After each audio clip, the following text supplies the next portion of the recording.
Throughout history, death has been an unavoidable and all-conquering force that has captivated and enraptured us through culture, religion, and art.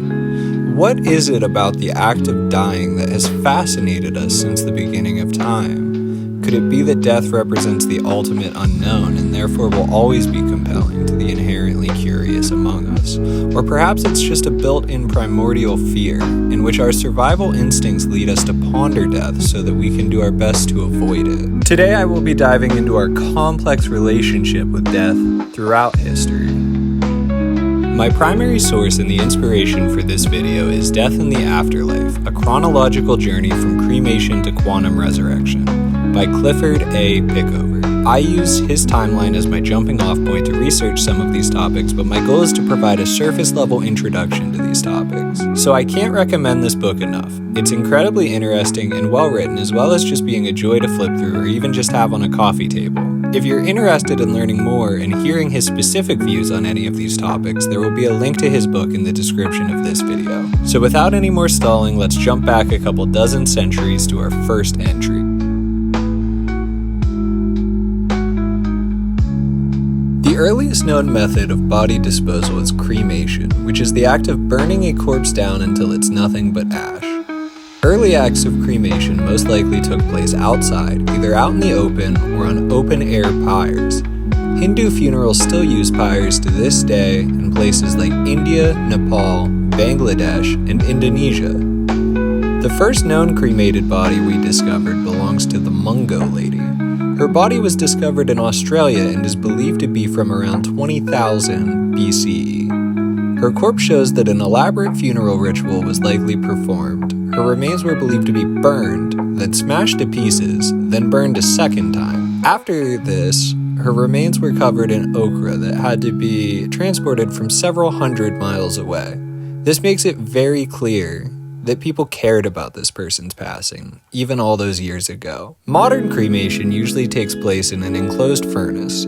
After the entire process is done, the human body is reduced to just 5.3 pounds of ashes on average. Non-religious reasons to get cremated vary from person to person. For some, the idea of their body slowly decomposing is a nightmare in itself compared to the faster cremation process. For others, it can just come down to practicality. In today's economy, a simplified, cheaper funeral may be essential. Also, the provided portability makes it simpler to be scattered somewhere significant to you, or to be eventually scattered together with someone you love.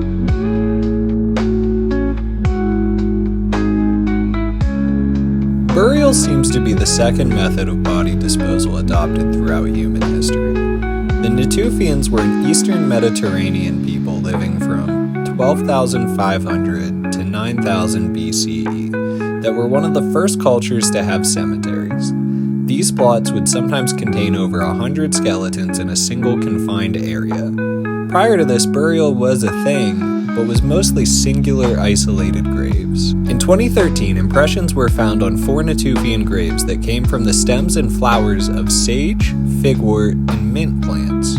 This shows an incredibly early example of grave preparation. Clearly, actual thought was put into this action. Some sites are even marked with archaic versions of tombstones consisting of hollowed-out stones. Historians also believe there is some evidence that a feast was held as part of the burial ritual. This implies even more that the burials weren't just for practical purposes, but that they had social or spiritual significance to the people burying them.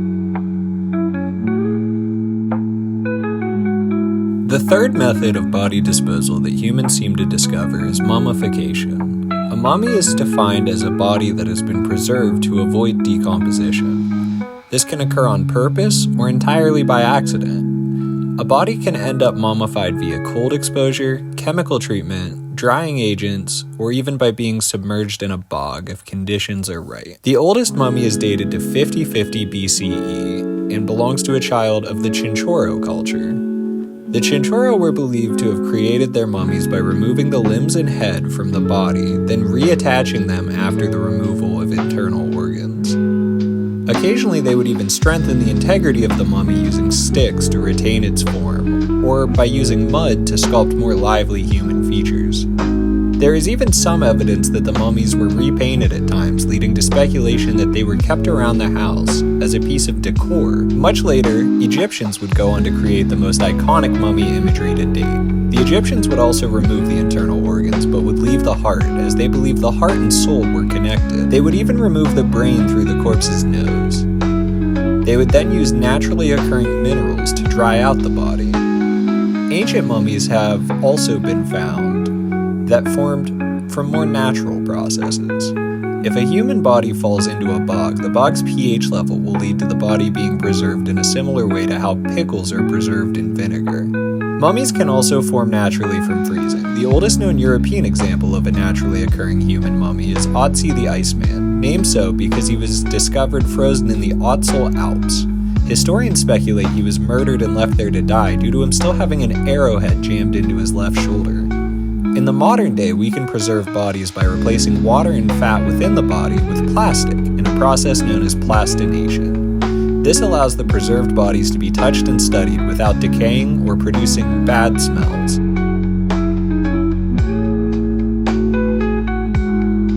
Burial mounds, also known as barrows or tumuli, are large mounds of earth or stones raised over a grave or multiple graves. They are speculated to have been used in England as far back as 4000 BCE. The primary benefit to a burial mound is the potential for entire families or groups in general to be buried in a single mound. In Japan, the largest known burial mound is Daizen Coffin, or the tomb of Emperor Nintoku.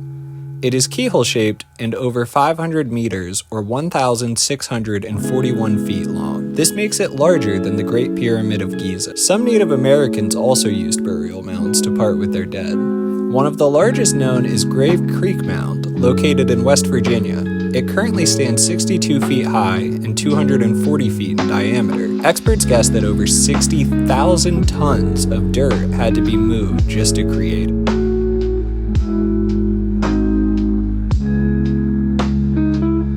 The term coffin can be used broadly to describe any box utilized to hold the dead. But in North America, a coffin has 6 sides, whereas a casket has 4. They are traditionally made from wood, but today can be made from all sorts of materials, including steel and even fiberglass. Historically, the term comes from the Greek word kophanos, meaning basket. This could be because around 4000 BCE, Sumerians placed their dead in actual baskets made from twigs.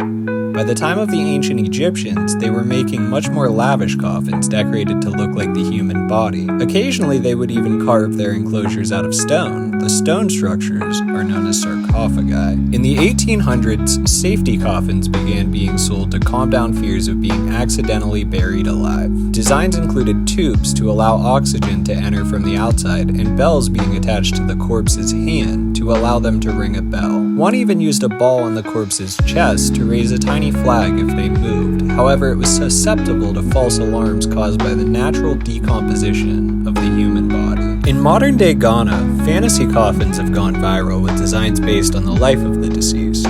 Also referred to as FAVs, or fantasy afterlife vehicles, they use imagery from the person's life.